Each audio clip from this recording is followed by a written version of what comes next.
Hello there, folks.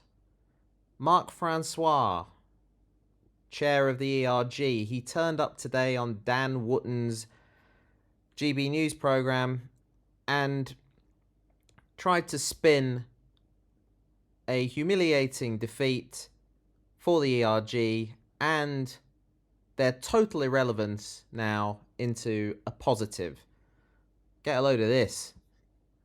So look, let's talk about the rebellion, because it actually is much larger than what it seemed at first glance, right? Yes, so, I'm a former senior whip, and there's an old thing, which is at the end of the day, go through the division list, because often the division lists, when you analyse them, tell a story. So what happened today? The government won, but they were always going to win. That was hardly a surprise, because the Labour Party had... Well, Keir Starmer offered to back it before he even knew what it was. Yeah. So that tells you quite a lot about, Keir Starmer remains a Remainer and always will, in my view. So... What are you talking about? He just wants this over with. That's why he said he'd vote for it regardless. He doesn't care. He just wants to get this shit out the way. And you want to drag this on forever. Because it's the only way you'll be politically relevant. But guess what? You're not. You're gone. You're history. It's over. 22 Conservative MPs voted against today, and I can come on to explain why in a moment. 48 other Tory MPs abstained. So 70 Conservative members of Parliament didn't back the SI on the Stormont Brake in the division lobbies. That's a pretty big number. No. Tell me what you can do with that number. What are you going to do? Labour are going to continue to vote with the government on every statutory instrument on the Windsor framework going forward. Your 70, those who voted against, the 29, and those who couldn't be bothered to vote, the other, 41, you are irrelevant. So please, do continue your pointless crusade towards complete and total insignificance. Please continue voting against every statutory instrument in the Windsor framework, because it'll get you the arse end of nowhere. I mean, who is he trying to kid here? Isaac Levido, who is, of course, not someone that the public know, but a bigwig when it comes to electoral strategy. Absolutely. Recently said that the only way that the Conservative Party can win the next election is if there's unity. Now, even though I completely agree with this rebellion, I think the people who rebelled are the honourable Brexiteers. That's my personal opinion. You cannot deny, Mark, that this has sparked a new civil war in your party. Look at who rebelled. I mean, you've got three former leaders, IDS, Liz Truss and Boris Johnson. This is a new Brexit civil war, is it not? No. Oh, wow. Well, if those three has-beens have voted against it, well, that's it.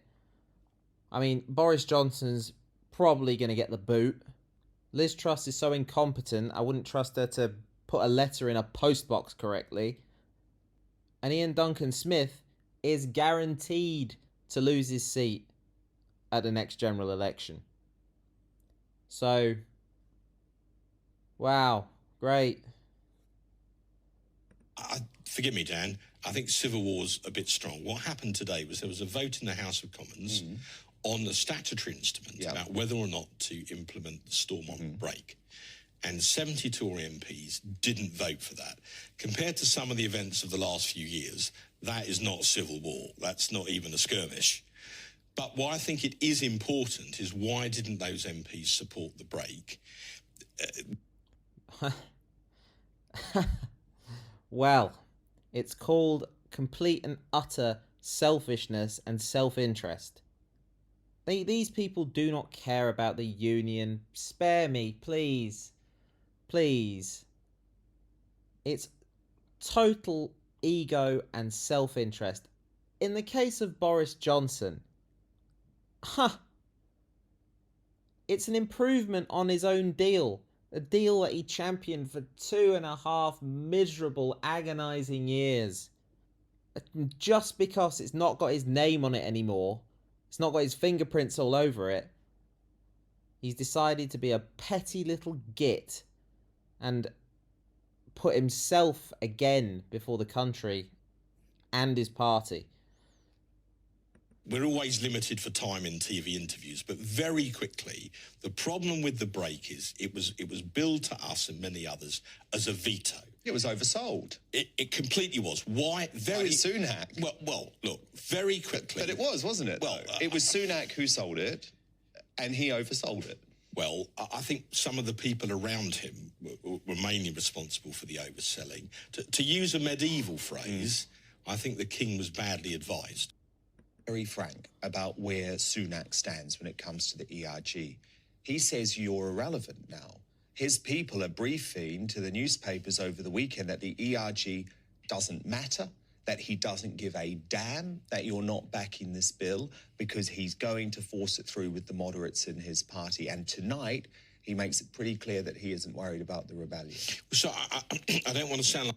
You are completely irrelevant. Like I'm splitting hairs. It's not a bill. It was a statutory instrument.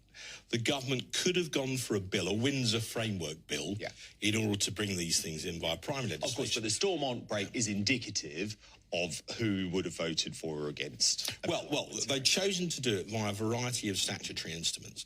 One thing that your viewers might like to know is today was the first one. There could be up to a dozen more. So we could be going through... Oh, great. So you're going to lose 12 more times. Congratulations. Through this on multiple occasions. Yeah, but how do you feel about what his people are saying about the ERG? You're irrelevant, he says. Now, I don't believe that for a single second. I think the ERG... Dan Wootton's pouring it on thick here, isn't he? He's called him irrelevant about 3 times. We have a great heritage, and without the ERG, we wouldn't have the Brexit that we have today. But Sunak and his people think you no longer matter, that you're on the fringes of the Conservative Party. Correct. I haven't heard the Prime Minister say that. I've been in politics long enough to say our people are briefing on behalf of X. But you must have read the stories over the weekend, though. Yes, but I've been reading... We've been being told we're irrelevant for years. If we're that irrelevant, what am I doing on your show now? Well, bloody good question. It's the best question you've asked in about 10 years. And the answer, Mark, is because GB News is also irrelevant. I don't think you're irrelevant for a single second. Well, thank you very much, and hopefully your viewers don't either. And clearly Boris Johnson and Liz Truss. I suppose I'm not technically a viewer, am I? I'm just here to take the piss. Don't I? And not IDS or Jacob Rees-Mogg or Andrea Jenkins or all these other people or John Redwood or Peter Bone and all these other people that you... So the ERG fights on? I think the ERG will continue, in a sense. Let me put it like this. Our job is to hold the government's feet to the fire on Europe-related issues. If you like, our job is to keep them honest. Now, they might see it slightly differently from that. But what happened today was 70 Conservative MPs did not support this desire for the Stormont Brake. I could go through all the... so the death of the ERG is greatly exaggerated. I think that's probably fair to say. Oh, my God. He is completely irrelevant.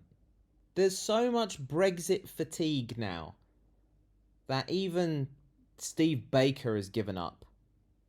Steve Baker has completely had enough.